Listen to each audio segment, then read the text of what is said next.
ثم الصلاة والسلام على خير خلقه أجمعين محمد وعلى أهل بيته الطيبين الطاهرين المعصومين المكرمين، وبعد. السلام عليكم ورحمة الله وبركاته.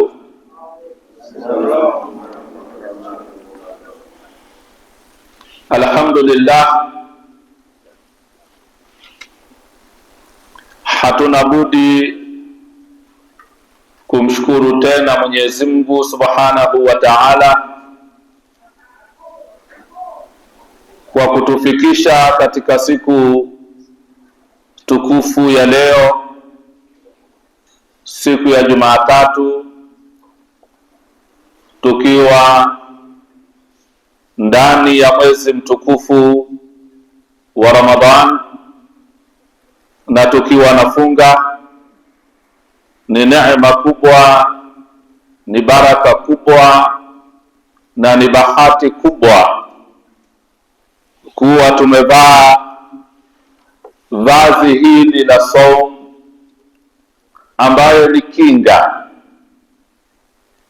kinga na matatizo yote ya duniani, na ni kinga vile vile na moto wa Jahannam, kama alivyotwambia Bwana Mtume Muhammad sallallahu alayhi wa alihi wasallam, as-sawmu junna min al-afaq ad-dunya wa adhab al-akhirah, kuwafunga ni kinga, inakukinga wewe na mabalaa na matatizo ya hapa duniani, hali kadhalika inakukinga na adhabu siku ya Kiyama. Kwa hiyo tumevaa vazi lenye kutukinga na matatizo na mabalaa, kama ambavyo askari anapokuwa vitani anavaa kofia ngumu, anavaa magwanda mazito mazito na magumu, au anavaa vitu vingine kama wanavyoona maaskari mathalan wanavyopambana na majangili au na hali aina fulani ya hatari. Mavazi wanayovaa ya kufunika vichwa vyao, nyuso zao, na wakati mwingine mpaka miguu na tumbo na mfano wake, ili asipatwe na mawe, asipatwe na marungu, asipatwe na lolote la kumuudhi. Kwa hiyo nasi ndani ya Ramadhani, ya mwezi huu mtukufu wa Ramadhani, tuko katika kinga ya aina hiyo. Tumuombe Mwenyezi Mungu atudumishe katika kinga hiyo, na sala na salamu tuzipeleke kwa mbora wa viumbe, mwalimu wetu, kiongozi wetu, mfano wa kuigwa, ambaye atakuwa ni mwombezi wetu siku ya Kiyama, nayo si mwingine ni Bwana Mtume Muhammadun sallallahu alayhi wa alihi wasallam.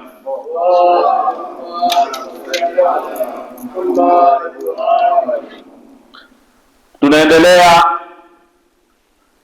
na tafsiri ya Suratun Naba, Mwenyezi Mungu akisema, kama ambavyo ni ada tunazisoma mpaka hapo tulipofikia.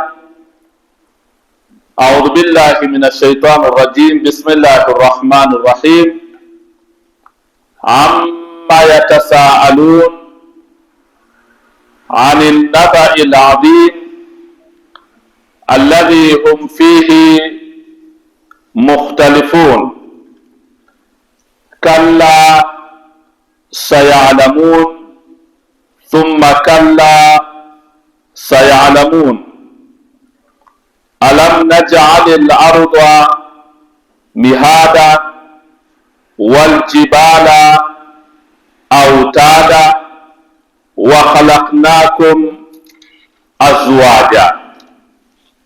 Tuliishia jana katika aya hii ya 8.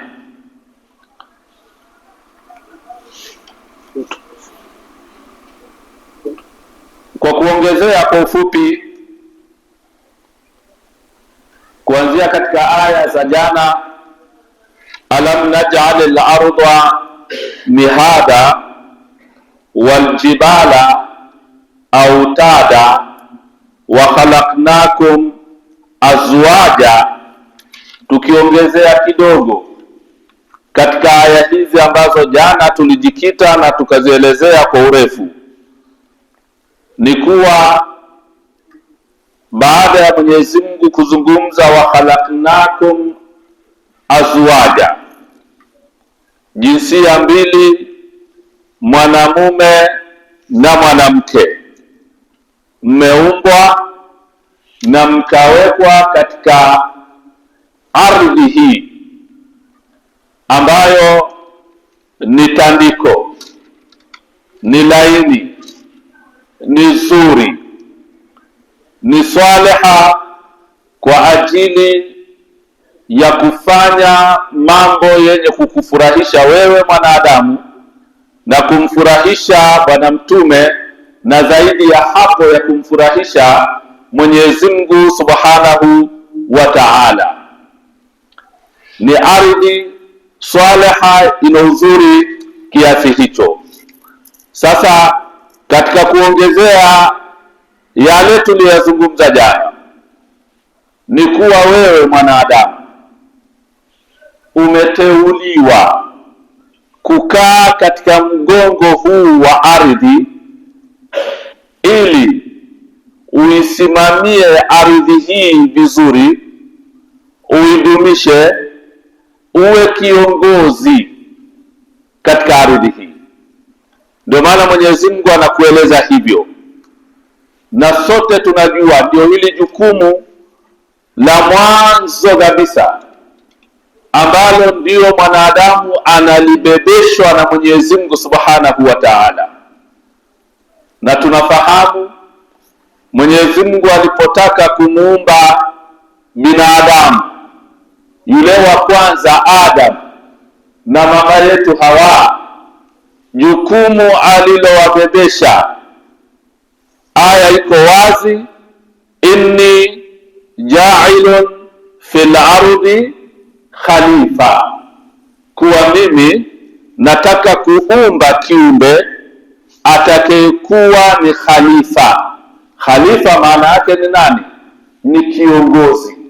Kwa lugha nyepesi, khalifa maana yake ni kiongozi, maana yake ni msimamizi.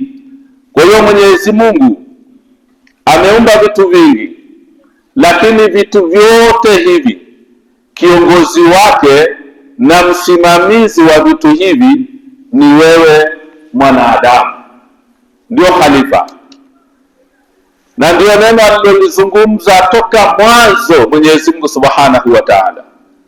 Ndio maana unaona hata malaika walipotaka kubishana kidogo au kuwa wazito kumwambia Mwenyezi Mungu, kwa nini uumbe binadamu ambaye atakuja kufanya uharibifu, atamwaga damu, atafanya mauchafu katika ardhi, na sisi tuko tunafanya mambo mazuri, tunakutaja, tunakusabihi wewe, tunakutukuza, ingetosha tu sisi tukabaki.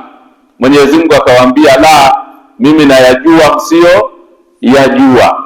Lengo mwanadamu awe ni kiongozi, abebe majukumu makubwa ya Mwenyezi Mungu Subhanahu wa Ta'ala kwa ajili ya ardhi hii ambayo Mwenyezi Mungu ameitundika au ameitandika ardhi hii, si kwa ajili ya malaika, ni kwa ajili yako wewe mwanadamu. Inni ja'ilun fil ardi khalifa, wewe ndio kiongozi. Kwa hiyo yote yaliyoko katika mgongo wa ardhi, wewe ndio msimamizi. Ndio maana katika hadithi al-Qudsi Mwenyezi Mungu Subhanahu wa Ta'ala akasema kumwambia mwanadamu huyu, ya ibni Adam, ewe mwanadamu, khalaqtu la ashyaa liajlika wa khalaqtuka liajli, ewe mwanadamu, nimeumba vitu vyote hivi kwa ajili yako wewe, vikutumikie wewe, vikufaidishe wewe, lakini nimekuumba wewe kwa ajili ya kuniabudu mimi. Jukumu lako wewe ni kumwabudu Mwenyezi Mungu Subhanahu wa Ta'ala. Nguvu ya kumwabudu Mwenyezi Mungu utaitumia kwa viumbe vingine vyote alivyoviumba Mwenyezi Mungu Subhanahu wa Ta'ala. Ardhi inakupa nguvu, inakupa uhai. Mbingu, wanyama, mimea, miti, vyote hivi vinakutumikia wewe mwanadamu ili uweze kumwabudu Mwenyezi Mungu. Khalaqtu al-ashyaa liajlika wa khalaqtu al-ashyaa anasema khalaqtu al-ashyaa liajlika wa khalaqtuka liajli, vyote hivi nimeviumba kwa ajili yako, lakini wewe nimekuumba kwa ajili yangu. Ndio wewe ni khalifa, ndio msimamizi wa ardhi hii. Na maneno mengine vile vile ambayo Mwenyezi Mungu anataka kuonyesha juu ya kuwa wewe ndio khalifa. Aya zinazozungumza ukhalifa, uongozi, wewe mwanadamu ndio msimamizi ndani ya Qur'ani ni nyingi, na zimekuja katika uslubu tofauti tofauti, katika sura mbalimbali. Miongoni mwa hizo aya ni hii aya ambayo tumezoea kuisoma kila baada ya sala ya Isha, amma yujibu al-muttar idha da'ahu wa yakshifu su'a. Amma yujibu al-muttar idha da'ahu wa yakshifu su'a. Ni dua, na ni dua kubwa sana. Dua ya aina gani hii? Unamwelezea Mwenyezi Mungu ni nani ambaye namwelekea kwa maombi na ananijibu maombi yangu pindi ninapokuwa na matatizo, pindi ninapoandamwa na mabalaa, pindi ninapokuwa katika shida, na yeye wayakshifu su, na anaziondoa shida zile, mabaya yale, matatizo yale anayoondoa. Ni nani?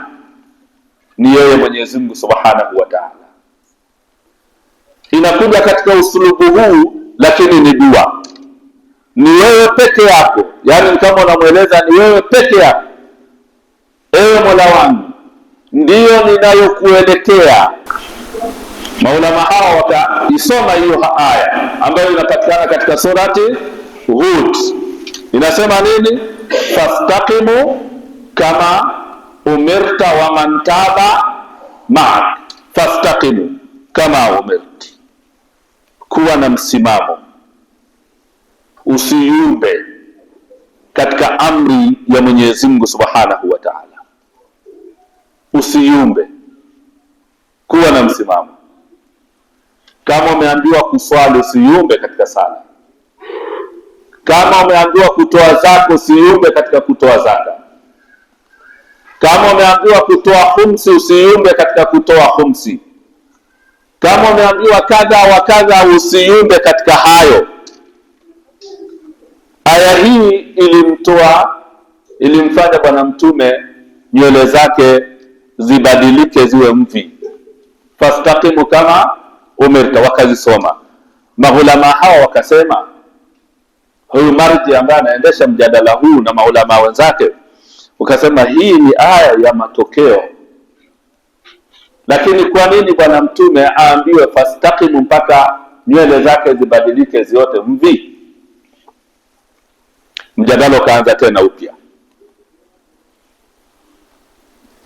Mwisho alim marji huyu akawaambia aya ambayo inatisha, inaogopesha ni hii aya, thumma ja'alnakum khalaifa fil ardi min ba'dihim linandura kaifa ta'malun. Thumma, kisha, waja'alnakum khalaifa, kisha tukawafanyeni nyinyi kuwa ndio makhalifa, ndio wasimamizi. Khalaifa fil ardi, tumewafanya nyinyi ndio wasimamizi wa ardhi hii. Mnaangalia hali ya ardhi ilivyo, unaangalia usalama wa ardhi ulivyo. Kisha Mwenyezi Mungu akasema, baada ya kuwa amewapa hii, sasa hapa ndipo panapotisha, linandhuru kaifa ta'malun, ili tuangalieni mnafanyaje, mnaisimamiaje. Anayekutizama ni nani? Ni yeye Mwenyezi Mungu Subhanahu wa Ta'ala. Linandhuru, ili tuwaone, tuwatizame. So umepewa majukumu, umepewa madaraka, kisha yeye anakutizama namna unavyoyasimamia na kuyaendesha madaraka hayo. Neno hili maulama wetu wanasema hili ndilo linalotisha, na ndilo ambalo fastaqimu ya Bwana Mtume alipoambiwa fastaqimu kama umirta, fastaqimu katika ukhalifa huu, katika kuisimamia ardhi hii isiharibike, isiwe ni sehemu ya umwagaji damu, isiwe ni sehemu ya dhulma, isiwe ni sehemu ya ufisadi, iwe ni sehemu salama, kama aya tuliyoisoma, alam naj'alil arda mihada, iwe ni sehemu salama. Wal arda farashnaha, farashna, firash, watu walale kwa amani, watu wapumzike kwa amani. Kwa maana hiyo, ndugu zangu, mwanadamu pekee ndiye aliambiwa atunze mazingira haya ya ardhi, asiharibu mazingira. Na hukumu ziko wazi za mwenye kuharibu mazingira, na kuna kitabu vile vile za Sayyid al-Marji ar-Rahil Sayyid Muhammad Hussein Shirazi rahimahullah, Mungu amlaze mahala pema. Sayyid aliandika vitabu vingi sana, mpaka ulimwengu ulishangaa wakati ule, na bado mpaka leo hii ulimwengu unashangaa kwa wingi wa vitabu alivyoviandika Sayyid Ashirazi Ar-Rahil rahmatullahi ta'ala alayhi. Inshallah tupige salawatu moja, thawabu zimwendee samahat al-Marju Ar-Rahil Sayyid Shirazi bihaqi Muhammadin wa ali Muhammad salawat. Allahumma salli ala Muhammad wa ali Muhammad. Aliandika vitabu vingi sana, vilishangaza ulimwengu, na bado ulimwengu unashangaa, na bado vinachapishwa, ambavyo aliviandika bado havijachapishwa mpaka leo, bado viko maalfu kwa maalfu ya vitabu. Ameandika mpaka usalama barabarani, si askari yeye, sio trafiki yeye, ni alim wa dini. Ameandika mpaka usalama barabarani, li kitabu likubwa, unasoma hukumu za usalama barabarani. Maskari wanaenda wanasoma, wanajifunza, wanapata mambo tofauti, na anatumia Qur'ani na hadithi za Bwana Mtume na riwaya za maasumina alayhim afdalus salatu wassalam. Allahumma salli ala Muhammad. Leo mashia mnaghafilika sana katika kumsalia Bwana Mtume, sijui ni mvua au ni nini, au baridi. Baridi si ndio? Hata inshallah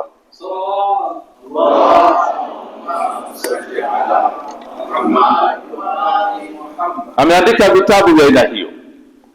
Sasa anacho kitabu vile vile cha mazingira, kitabu kikubwa sana, utashangaa namna alivyoandika. Huu ulimwengu ambao sasa hivi unahangaika kuzuia kutokukata miti, alishaandika miaka ile iliyopita. na ana Qur'ani na ana hadithi, na faida ya miti, faida ya kutokuharibu maji na vyanzo vya maji. Anaandika kuhusiana na moshi, magari mabovu ambayo yanatoa hizo kemikali za moshi, na akaandika uharibifu mwingine wa nyuklia, hizi ambazo zina na majaribio ambayo yanafanyika, yanaenda yanatoboa anga kule.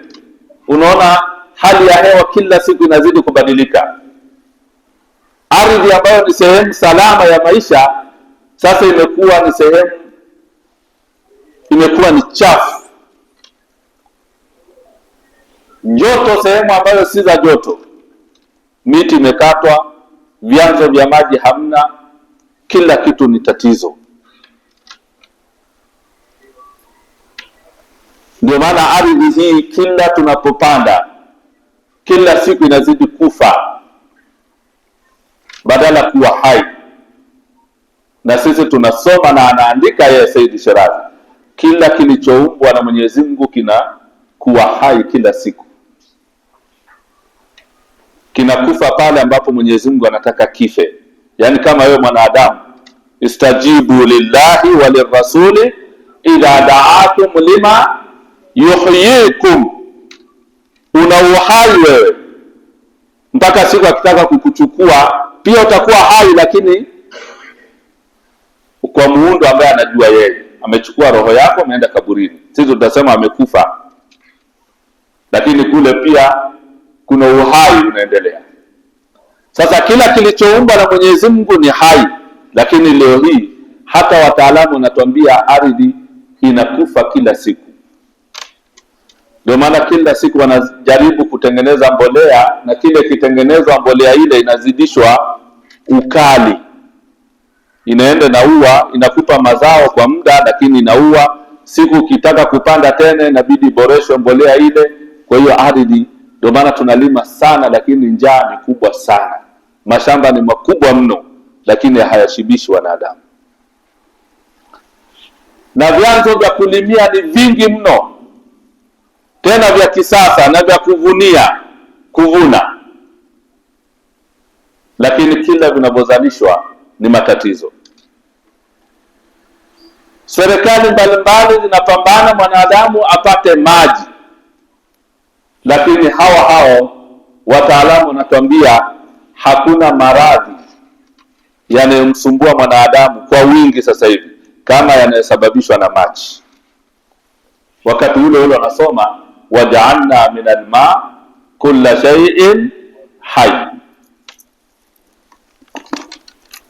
kila kitu kutokana na maji Mungu amekifanya kina uhai, kimekuwa hai, kimekuwa kizima kutokana na maji.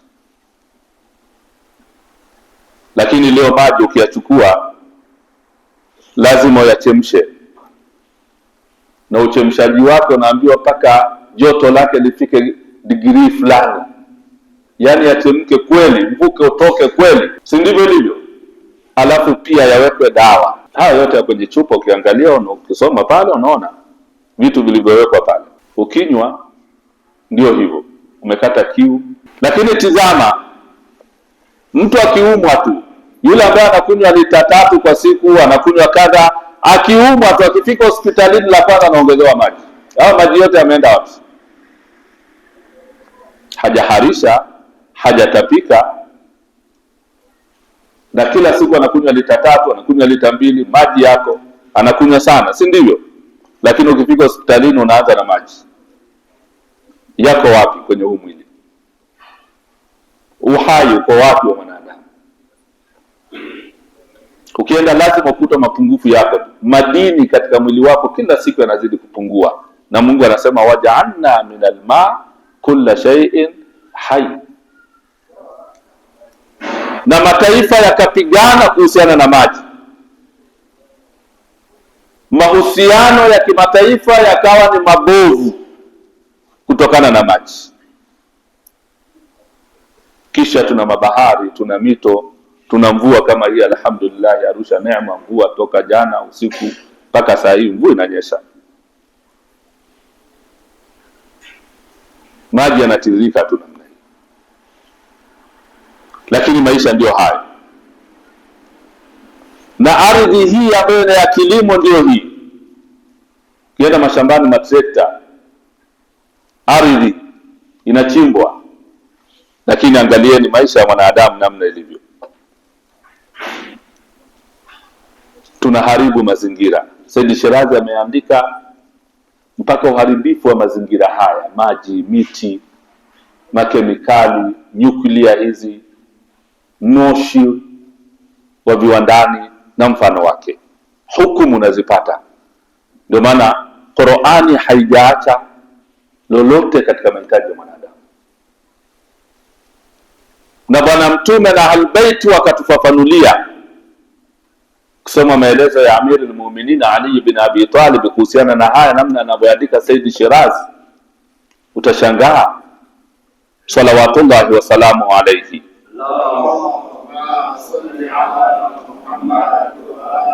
Hiyo ni nini? Ni sisi wanaume na wanawake ambaye tumewekwa katika mgongo huu wa ardhi iliyotulia kulinda mazingira. Ndio maana hata Mwenyezi Mungu akatwambia, wala tamshi fil ardhi marha, usitembee kwa maringo na ikanyaga ardhi kama vile una ugomvi nayo, kwa majivuno. Tembea kwa unyenyekevu katika ardhi hii, kwa sababu ndiyo ambayo umeumbiwa wewe uwe msimamizi wa ardhi hii. Wewe ndio kiongozi. Usikanyage kwa kibri, usikanyage kwa kujiona. Na zaidi ya hapo, uiheshimu ardhi hii, kwa sababu kutokana na huu udongo ndio umeumbiwa wewe, na kutokana na huu udongo ndio utarejea kwake. Ndio Mungu akasema, minha khalaqnakum wa fiha nu'idukum wa minha nukhrijukum taratan ukhra. Allahu akbar. Ndio hii ardhi tuliyokuwa nayo, ambayo inatupambia. Sasa baada ya masuhulia haya, wewe una majukumu haya. Majukumu haya huwezi kuyakwepa. Ukiyakwepa, ndio hapo utasimamishwa siku ya Kiyama, uambiwe waqifuhum fa innahum mas'ulun. Wasimamisheni hao, wasipite, usipite. Waqifuhum, wasimamisheni hawa, uulizwe maswali kutokana na ukhalifa huu. Thumma ja'alnakum khalaifa fil ardi min ba'dihim linandura kaifa ta'malun. Hii aya ndio inawatoa machozi, wanalia maulama wanapoisoma aya hii. Ina maana harakati zako zote unatizamwa na Mwenyezi Mungu, unavyoikanyaga ardhi, unavyotembea, kwa sababu wewe ni mas'ul. Kullukum ra'i, wewe ni mas'ul, una majukumu. Ilinde ardhi hii na mazingira yake, usiharibu hata kidogo. Na moja ya majukumu ya mwanzo kabisa ni kumtambua Mwenyezi Mungu, kumwabudu Mwenyezi Mungu. Usiache katika hilo, ndio jukumu la kwanza la kwako. Kuamrisha mema na kukataza mabaya ndio majukumu uliyokuwa nayo. Lao tungeshikamana na hizi aya ambazo zinawaliza maulama, zinamfanya Bwana Mtume anatoka mvi. Sisi tunacheka, tunaona ni ya kawaida tu. Mtume na ukubwa wake anatoka mvi kwa maneno haya. Maulama wetu wanalia kwa maneno haya, linandura kaifa ta'malun. Sisi katika mgongo wa ardhi si washangiliaji, sisi sote ni wachezaji. Sio timu ya mpira wanacheza ni wale walioko pale uwanjani, wengine tumekaa majukwani tunashangilia. La, katika ardhi hii sote ni wachezaji, kila mmoja anacheza kwa nafasi uliyokuwa nayo unacheza. Hatuna mshangiliaji katika ardhi. Mungu anazungumza hivyo, thumma ja'alnakum khalaifa fil ardi. Sasa sijui ukasema wewe ni mshangiliaji, majukumu mengine labda ni ya maulama au ya mashekhe au la, kila mmoja na majukumu hayo. Baada ya kubebeshwa majukumu haya ya kuilea ardhi, kuitunza ardhi, kuiuisha ardhi, kuiboresha ardhi, ndio Mwenyezi Mungu Subhanahu wa Ta'ala, baada ya majukumu hayo ambayo umepewa wewe mwanaume na mwanamke, wa khalaqnakum azwaja, kama tulivyoizungumza jana. Sasa inakuja baada ya majukumu mazito haya ya mchana kutwa, ya ukhalifa, ya uongozi, ya kuchoka, Mwenyezi Mungu anakupa hali fulani ya kupumzika. waja'alna naumakum subata, waja'alna naumakum subata. Ni kama vile Mwenyezi Mungu anakuambia kwa maana hizi mbili, unayo majukumu makubwa, lakini pamoja na majukumu hayo una muda wa kupumzika. Maisha sio saa zote umenuna, maisha sio saa zote ni serious. Kuna kucheka na kuna kununa, kuna milima na kuna mabonde. Ndivyo anavyotueleza Mwenyezi Mungu, waja'alna naumakum subata. Baada ya mihangaiko ya majukumu haya ya ibada, majukumu ya kuamrisha mema, majukumu ya kulima, majukumu ya kujenga, majukumu ya kuvua, majukumu ya ufugaji, kuchunga, ya utafutaji ambayo innaka kadihun ila rabbika kadahan famulaqi, ni mwenye kuhangaika uko mbio saa zote. Mungu anakupa muda wa kwenda kuupumzisha mwili, kwenda kurejesha energy upya, ile nguvu irudi upya, akili yako ikae upya, kuboresha mwili wako, kuboresha akili yako, kuboresha mawazo yako. Unayaboresha wakati gani? Waja'alna naumakum subata. Na hapa ndio unaona uimara katika tadbir, uimara katika uumbaji wa Mwenyezi Mungu, katika mipango ya Mwenyezi Mungu kwa ajili ya mwanadamu. Hapa ndio unaona uimara, na ndio unaona kuwa mambo haya hayajatokea sudfa, sio kwa bahati mbaya tu yametokea namna hiyo unajikuta wewe unasinzia unalala. La hasha, ni Mungu amekupangia. Na yeye akasema yeye ambaye anakuendesha wewe, yeye halali. Aya Kursi ambayo tunaisoma, Allahu la ilaha illa huwa al-hayyul qayyum la ta'khudhuhu sinatun wala naum. Yeye hasinzii wala halali, kwa sababu yeye hachoki. Vyote hivi ni vyake. Lakini wewe mwanadamu ambaye amekupa majukumu yote haya, wanyama wanakutizama wewe uwalinde, mimea hii inakutizama wewe, mvua hii inaponyesha inataka wewe ndio itumie mvua hii, mabahari haya na vilivyomo baharini vinakutizama wewe uvitumie, yaliyoko ardhini yaliyojichimbia yanakutizama wewe mwanadamu. Ina maana kazi yako ni kubwa mno, ni nzito. Sasa kwa uzito huo Mwenyezi Mungu anakupa muda, waja'alna naumakum subata. Mwili unahitaji kupumua, unahitaji starehe, sio saa zote. Hata kama ni mpira pia kuna dakika wanapumzika, sio dakika 90 zote, kuna mapumziko. Hii ni nidhamu ya Mwenyezi Mungu, ni sunnatullah, walan tajida li sunnatullah tabdilan au tahawila. Allahu akbar.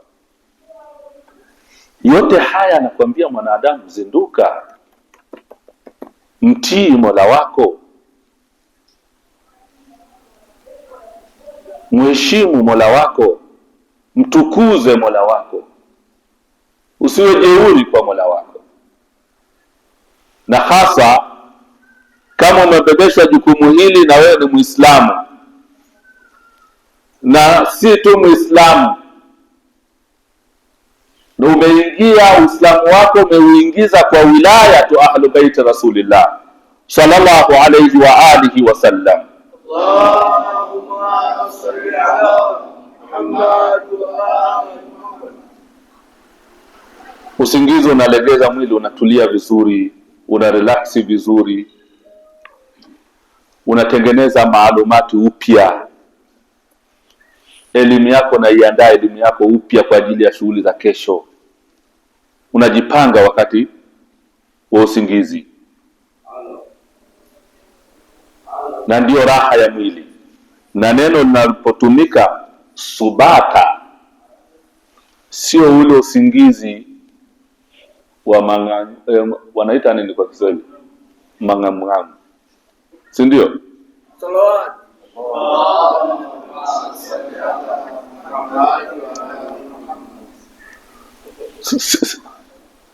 Sio ule usingizi mara ukilala mara unashikwa na jindamizi, sio unaita jindamizi, mara linakunyonga, mara umefanya hivi, unasoma hata alikuachii, mara unalala tena unaota ndoto za ajabu ajabu, unafukuzwa, uko wapi, huna amani kabisa kwenye usingizi, mpaka unaamka usingizi wote jasho linakutoka, usingizi wote unakuhama. Subata ni usingizi wa starehe. Ndio maana ili upate usingizi huu, ndugu zangu, katika dini yetu ya Kiislamu, kabla ya kulala tawaza, lala ukiwa na udhu, si ndivyo? Soma Qur'ani, umswalie bwana Mtume, wataja ahlulbaiti salawatullahi wasalamu alayhim ajma'in. Allahumma salli ala Muhammad wa ali. Na unapoanza kulala, hadithi ya bwana Mtume, mafunzo, unapolala uanze kulalia ubavu wa kulia, usianze na ubavu wa kushoto. Huu labda utageuka baadaye ukishachoka, lakini sio mwanzo naanza na kushoto, anza na kulia. Adabu za kulala, wakati umeshasoma, uko na udhu na nini, uko vizuri kabisa, msafi. Na ikitokea ndoto ambayo inakutisha, kama alivyotueleza bwana Mtume sallallahu alayhi wa alihi wasallam, nimemtaja tena bwana Mtume, tunaangalia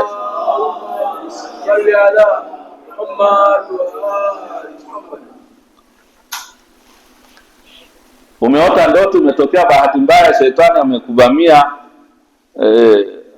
umeona vitu vya kukutisha tisha, vimekupotezea mwelekeo katika usingizi wako. Ukizinduka, soma Qur'ani, msalie bwana Mtume, geuka upande wa pili, usirudie kulala kwa ubavu ule ule. Si ndivyo tunavyofunzwa? Na maana uko umelala kwa ubavu wa kulia, ukaona ndoto za ajabu za aina hiyo, ukizinduka ukaamka, usiendelee kulala na huo ubavu, geuza ubavu mwingine, huku unasoma maneno ya Mwenyezi Mungu, sura kadhaa hizi, sura Ayatul Kursi, so qul a'udhu birabbin nas, qul a'udhu birabbil falaq, hata inna a'tainaka, vile vile unazisoma. Sawa, huenda utakuwa na usingizi mzito, basi hata kiasi, msalie hata bwana Mtume.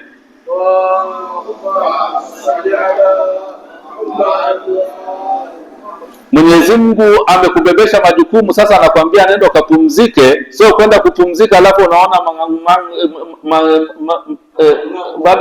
bana jina linanishinda mangamngamu au maluluwe, si ndio? Umechoka na majukumu, alafu anakuambia sasa waja'alna naumakum subata. Subata, neno hili kwa Kiarabu ni neno la starehe, ni usingizi wa starehe, usingizi wa kupumzika, usingizi wa kujirelax. Mwili wako unapumua, akili yako inarudi upya, ambaye ilishachoka kwa shughuli za mchana kutwa. Na ndio maana pia katika adabu tukaambiwa tulale mapema, kula mapema. Ukishakula, ukila chakula cha usiku, si kama tunavyoambiwa na baadhi ya wataalamu hao kwa tunakwambia usiku usilale, usile. Mlo mzuri ni unaambiwa asubuhi labda na mchana, alafu usiku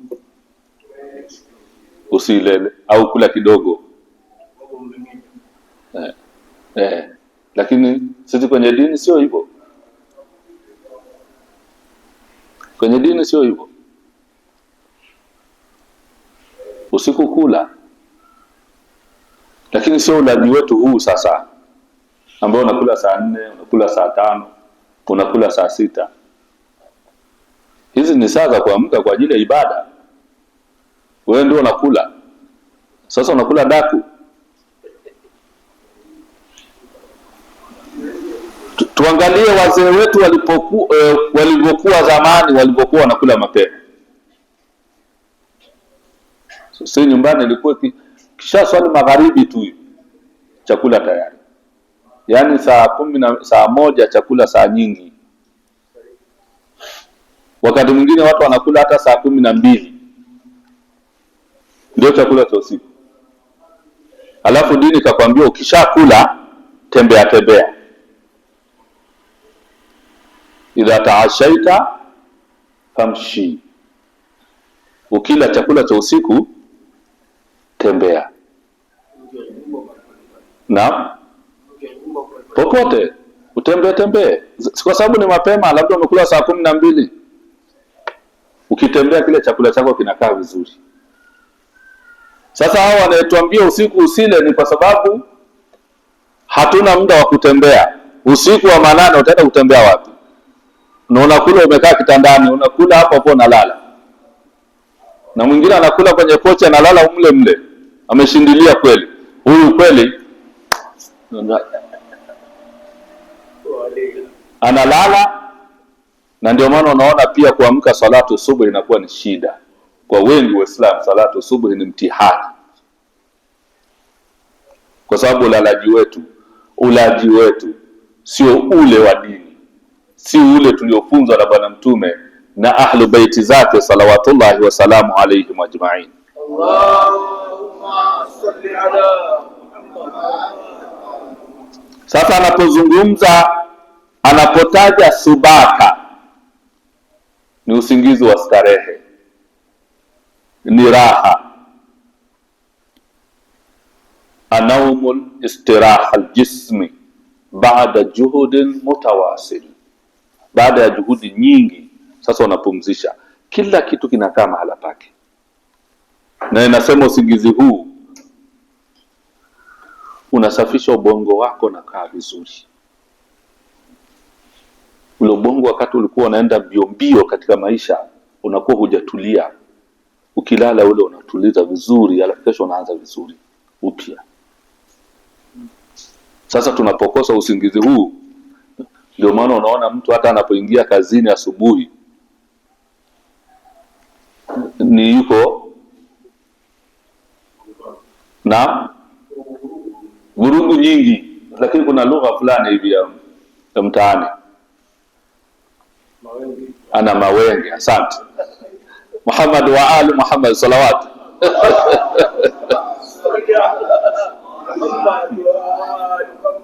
Unaamka asubuhi unapepesuka, yani ujielewi, na mpaka unaenda kazini bado na mawenge tu. Umelala saa hiyo na umekula mida hiyo, ndoto ulizoziota ndio hizi. Haujaanza kulala kwa ubavu wa kulia, haujamtaja Mwenyezi Mungu, hujamsalia Bwana Mtume, hauna udhu. Unategemea nini katika usingizi wako? Alafu asubuhi unaanza tena, huna bismillah, huna sala ya asubuhi, huna dua za asubuhi, huna wal Qur'anul fajr. Inna al-Qur'anul fajr kana, inakushuhudia katika matendo yako, katika mwenendo wako, inakusaidia maana yake. kaisoma Qur'an al-Fajr ima katika sala au katika nani.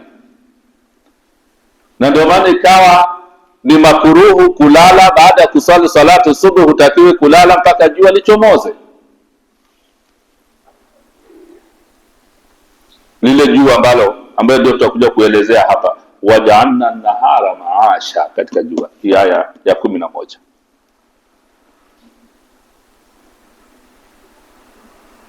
Sasa yote haya yanapokosekana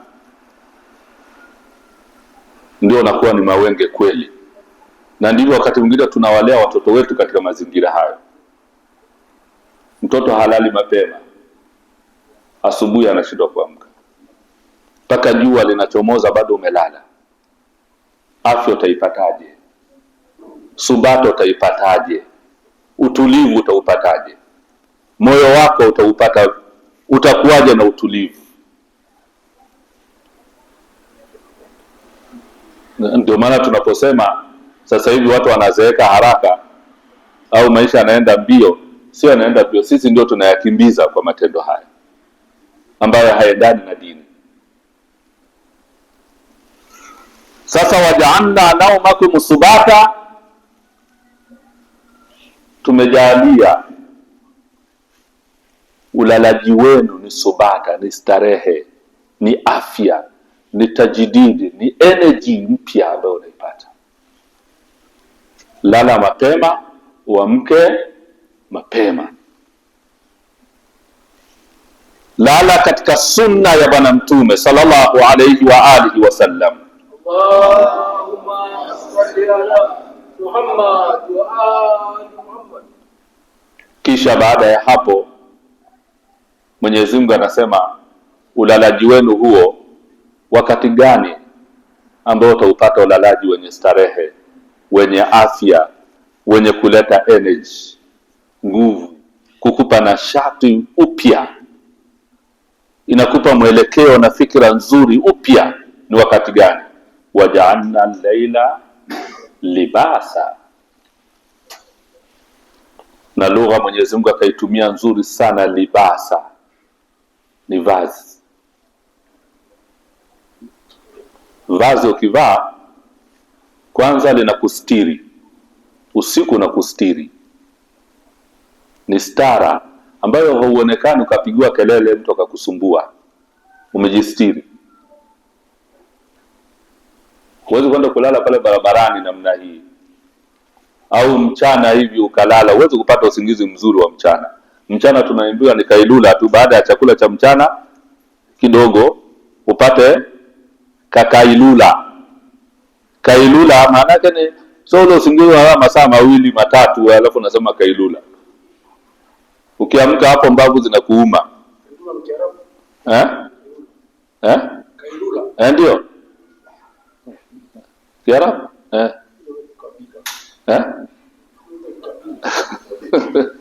Asante. Kwa hiyo ni unapumzika tu kidogo, unaweza ukasinzia kama nusu saa, mezidi sana dakika 40, na nini ukiuzoesha. Na ndugu zangu, haya yanapokuja sisi tunafundishwa katika maulama wa irfani wale, unapotaka kulala unanuia kabisa, unasema nataka kulala sahihi na niamke muda fulani. Inama al-a'malu binniyat, unanuia.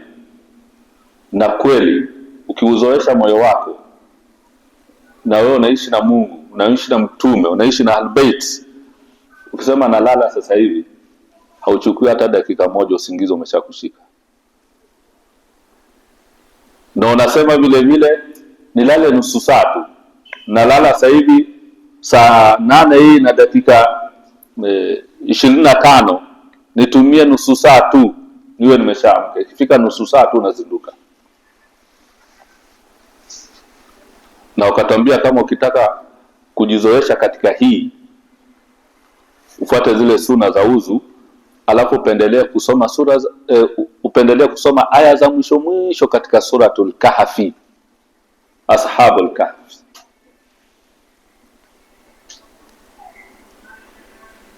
au inna a'tainaka al-kauthar. Sio wewe ukitaka kulala mpaka uweke alam, ukitaka kuamka mpaka bila alam uamki. Sasa umekuwa ashabul kafi, unaweza kulala masaa zaidi bila alam, huwezi kuamka. Kwa muumini la, jizoweshe tu. Sawa ni ngumu, lakini ukiamua kufanya hivyo naweza. Sasa usingizi huu ambaye ni wastarehe unaupata, waja'alna al-laila libasa, usiku ndio na kustiri, unaweza kulala vizuri. Hiyo maana ya kwanza. Maana ya pili, subata na libasa linakuja katika aina moja, usingizi wenye kukupamba. Vazi unalolivaa wewe bila shaka umelifua, liko safi, umeliona linakufaa, umelichagua, kama ni shati, kama ni nguo, kama ni kanzo, kama ni hijabu kwa mama, amelichagua zuri, analivaa, anasema nimependeza. Ndio usingizi huu wa usiku unaitwa libasa. Sasa sio ule wa mangamungamu sio mangamungamu ni wa kipekee. Ndio inaitwa waja'alna al-laila libasa. Muda wa kulala haswa kwa mwanadamu ni usiku. Mchana ni mapumziko tu ya muda mfupi, lakini usingizi ni usiku, ili uanze siku mpya vizuri. Ndio maana tukaambiwa uamke usali sala ya usiku, usome Qur'ani usiku, uende paka alfajiri usali salati alfajiri, ni mapema sana. Alafu usilale tena mpaka jua itakapochomoza. Kwa hiyo lalaji ni waja'alna laila libasa. Inshallah, naona muda umekwenda sana, niishie hapo. Leo tumechukua muda mrefu kwa sababu tulirudi katika ukhalifa, kuwa mwanadamu ni khalifa, na tukachukua muda mrefu katika neno subata, maana waja'alna naumakum subata. Mwenyezi Mungu atujalie katika haya tunayozungumza, na atujalie kuwa ni makhalifa wa kweli katika ardhi yake. Tuidumishe na tuihifadhi na tuilinde, na tuwe ni wazalendo wa kweli, na inshallah na usingizi wetu pia Mwenyezi Mungu atupe usingizi wenye manufaa, wenye raha, ambayo unaleta afya katika miili yetu. Atukubalie somo zetu na ibada zetu, awarehemu wazazi wetu na marehemu wetu wote, na wagonjwa Mwenyezi Mungu awape afya njema. Wa sallallahu ala Muhammadin wa ahli baitihi tayyibin at-tahirin.